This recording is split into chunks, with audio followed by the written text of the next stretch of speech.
Então, na verdade, o que que aconteceu? A gente teve a primeira-dama, ela tem uma sala no Palácio do Planalto, no terceiro andar, bem próximo ao gabinete do presidente Lula. Inclusive, tinha uma época que ela chegou a pleitear uma equipe maior, o que o ministro da Casa Civil, Rui Costa, acabou barrando de uma certa forma, isso lá atrás, né? Porque achou que estava o suficiente. Porém, essa semana, não em termos de pessoas, mas essa semana a Janja conseguiu ampliar o seu espaço no terceiro andar com uma sala um pouco maior.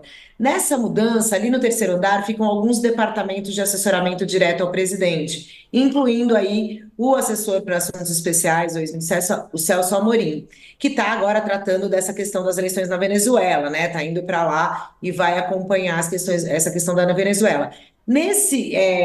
O Planalto, aí também para explicar para as pessoas como é que é feito isso, né? O Planalto, ele tem umas paredes que são uns biombos, que eles são facilmente, digamos assim, deslocados. Então, é até comum, às vezes, que as salas mudem de espaço. Mas o que aconteceu lá essa semana foi o seguinte: tem quatro áreas aí nesse terceiro andar. A Janja já tinha uma sala lá, que era um pouco pequena, segundo me disseram, e aí ela pediu para ampliar. Nessa ampliação, mudou um pouco de gente de lugar, um pouco de gente para lá, outras pessoas acabaram perdendo, evidentemente, o seu espaço. E aí o Celso Amorim foi um desses que não perdeu o espaço, mas foi deslocado um pouco mais distante do presidente Lula. Continua ali no terceiro andar, é um conselheiro importante do presidente Lula.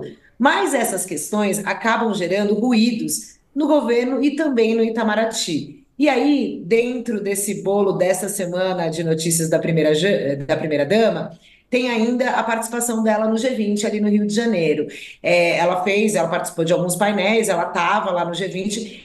E aí, algumas fontes que acabaram reclamando aí nos bastidores um pouco da postura da Janja, ela chegou a gravar um vídeo para também dar força ao anúncio do presidente Lula da Aliança Global pela Fome, mas ali nos bastidores, o que estava se falando, Diego, ouvi de pelo menos três pessoas que estava aquele corredor, né, que a gente pode chamar de rádio peão, às vezes em alguns lugares, falando que ela estava se comportando como a presidente. E isso estava incomodando algumas pessoas, principalmente da organização e dos protocolos do evento do G20. Então foi uma semana que a gente junta aí, né, três atos, digamos assim, da primeira-dama Janja, com essa mudança no Planalto, ampliando um pouco mais o seu espaço, a sua sala, essa atuação dela no G20, que causou algum incômodo, e essa participação em Paris, que, como o Saka colocou, gera mais ruído do que incômodo em si, né? E aí agora ela está lá, a primeira-dama, representando o Brasil hoje nessa cerimônia de abertura e mostrando aí nas redes sociais que teve com o presidente da França, enfim.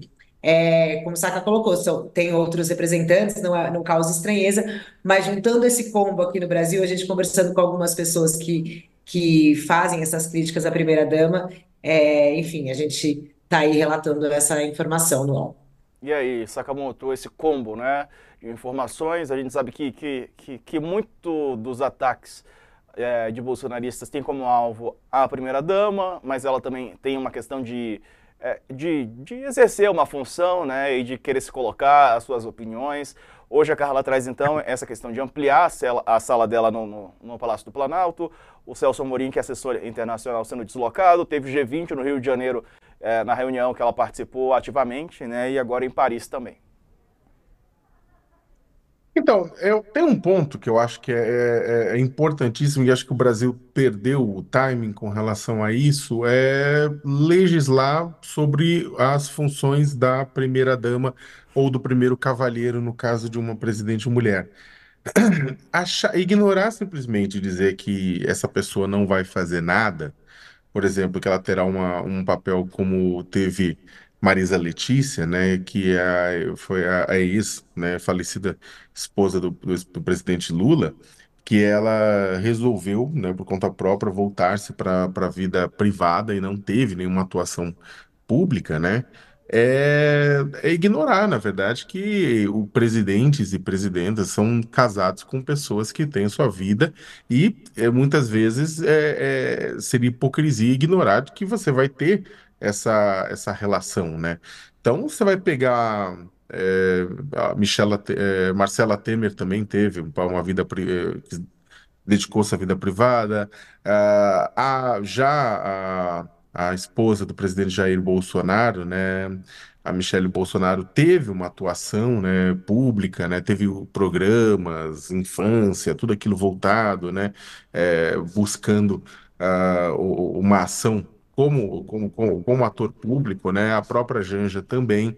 Então, eu acho que seria interessante, seria importante o país legislar para deixar claro quais são os limites, o que pode, o que não pode, porque, querendo ou não, e gostando ou não a nação disso, né, essa pessoa que está do lado dos presidentes, né, ela vai falar no ouvido e vai ser uma das principais conselheiras desse presidente, dessa presidente. Ah, mas não foi eleito, mas vai ser um conselheiro na prática, né? Isso é ignorar isso, é dizer, não, ele só vai ser conselheiro em casa, continua sendo conselheiro mesmo assim.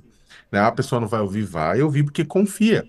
É o cônjuge ou a cônjuge da pessoa. Então, qual que é o limite? O que que pode ser usado? Seria muito melhor se a gente criasse regras para isso, com transparência de gastos públicos, com transparência do que pode e do que não pode, do que a gente viver nessa situação de caso a caso, buscando, caminhando pelas frestas ou fazendo de conta que nada existe. Né? Ou seja, é a mesma coisa que a discussão, não é a mesma coisa de conteúdo, mas é a mesma tipo de discussão sobre a questão do lobby no Congresso Nacional. O lobby existe, tá lá. Só que as pessoas fazem de conta que não existe, que não existe, que não precisa legislar, que não precisa regulamentar, e vai deixando, e aí vai batendo cabeça. No caso do papel da primeira-dama, do primeiro cavalheiro, também precisamos disso. Até porque no caso da Janja, e isso é interessante, as brigas relacionadas à Janja, ao papel da Janja, são menos, na minha avaliação, são menos entre direita e esquerda, entre governo e oposição, e mais interna corporis do PT e do governo, sabe? A ciumeira corre pesado lá no Palácio do Planalto, né? E também no governo, com relação à proximidade que o Lula tem da Janja, com relação aos papéis que ela desempenha, com relação à função dela como assessora. Então, rola uma ciumeira pesada. Tem ministro que detesta a Janja, tem ministro que gosta, tem ministro que puxa o saco da Janja, e aí vai indo, sabe? Pois exatamente por quê? Porque ela tem acesso privilegiado ao ouvido do presidente por ser companheira dele. Então, seria muito melhor, no final das contas, se a gente regulamentasse tudo isso, porque eu acho que seria melhor para as pessoas envolvidas, seria melhor principalmente para a nação e para a democracia.